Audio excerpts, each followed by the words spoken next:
Welcome to the ProMotion live session. Today we're joined by Blind Date. How are you? Good. Yeah. Very glad to have you guys here today. So give us a little background on the band. I know you guys met through a blind date. How surreptitious was that? So what ended up happening was I was standing in the bathroom, the girls' bathroom on the third floor at the Graduate Center, and Carol Armstrong comes up and said, I know this tall guy who needs a date for the engineering formal. And I had hit a dry spell, so I said, I'll go. I know other people who are going there to the engineering formal, so I can always ditch him and, dance with somebody else. And here we are, many decades later. Fantastic. We both went in on the same attitude, but obviously many years later, we're still at it. That's fantastic. That's amazing. And so you mentioned earlier that you didn't originally play music together, and that this is something that's just kind of grown organically recently. That's right. She's been singing in choirs and other things for quite a while. I did a little bit of guitar as a kid and then picked it up later in life. And initially we were doing things separately, and then we just decided, especially as I started looking more into doing jazz, why don't we see what we can do to combine it together? And it just kind of grew and grew into where we are now. That's great. And so what are your favorite things about performing? Audience and audience engagement. It's just so much fun, and we really have a lot of fun getting people to sing along and just go with the flow and laugh. And I think it's fun to surprise people, either with a material that they've never heard before that they really enjoy, or take something which you may know, but we may do it in a different way, and just get a reaction to that, and people go, wow, that was interesting, that's something different. So how do you guys go about selecting a song list? Obviously there's so many great songs out there. How do you kind of narrow it down to something that you want to do and that you enjoy doing? I've been listening to music forever, and I probably blame my dad in part because he listened to a lot of different things as I was growing up.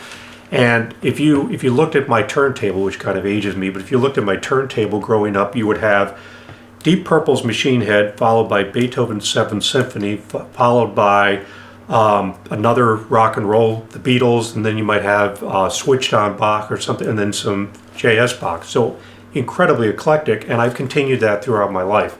So I've listened to a lot of things, and it's just things strike us as songs that are really attractive to both of us and ones that we think we can do. And I've noticed there's been a lot of talk of stage plays and musicals. Have you guys been here today?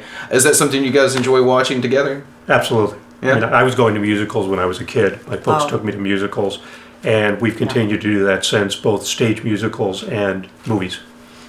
And do you guys try to bring that inspiration in when you got... So you do iterations of songs that are very original. Do you try to bring in those kind of the sentiments of almost the Hollywood cinema when they would have a performer? And you had a lot of striking kind of images when you're playing the mandolin and she's singing. It reminds me of old Hollywood and things, So was that intentional in the way that you guys started going about putting the band together? And not really, except if you think about it, we did, as Joe mentioned, jazz, right? And a lot of jazz standards come out of musicals. Absolutely. So, for instance, we did Rainbow today, Over the Rainbow, and that clearly came out of Wizard of Oz. But as I said, there's so many musicals where the standards come out and we reinterpret them, and maybe we've just inadvertently, subconsciously absorbed this. It's funny that you mentioned that.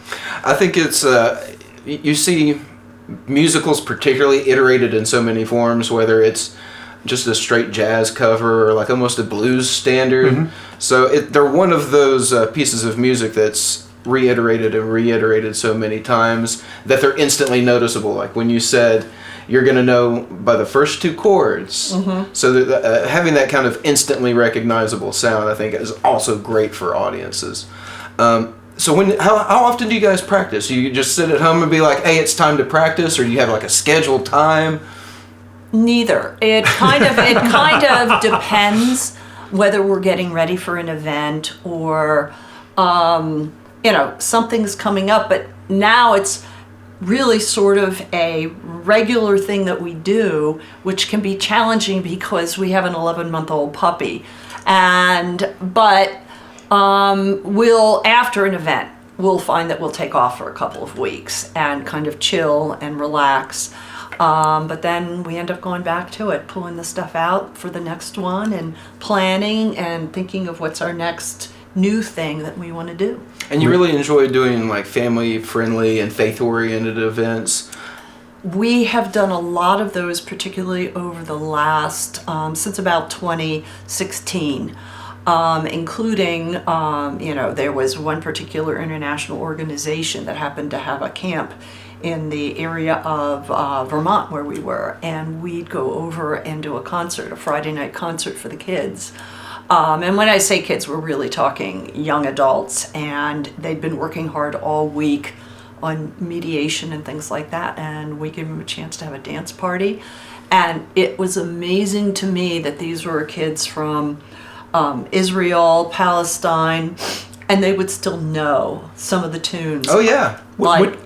When you get to a point that you've got kids from Israel and Palestine doing a conga line to Mercy, Mercy, Mercy, you know you've done a good job. That's awesome. That's great. So obviously we're here to get you guys booked and, get you more shows like that. What's the best way if people want to reach out, if they want to book you, if they want to get in touch with you about a show or an event, anything like that? Well, you can reach out through our Facebook page, which is Blind Date Music on Facebook. You can also email us at fortner1@comcast.net. And either one of those are a great way to get hold of us. And also contact ProMotion. Yes, please do. Absolutely. Guys, thanks so much for being here today. It was a pleasure meeting you. Thank you. Thank you for having us. Absolutely. Follow them on all their social media. I think they have a new Instagram we set up today as well. And don't forget to like, subscribe, comment down below. That way you don't miss the next ProMotion live session.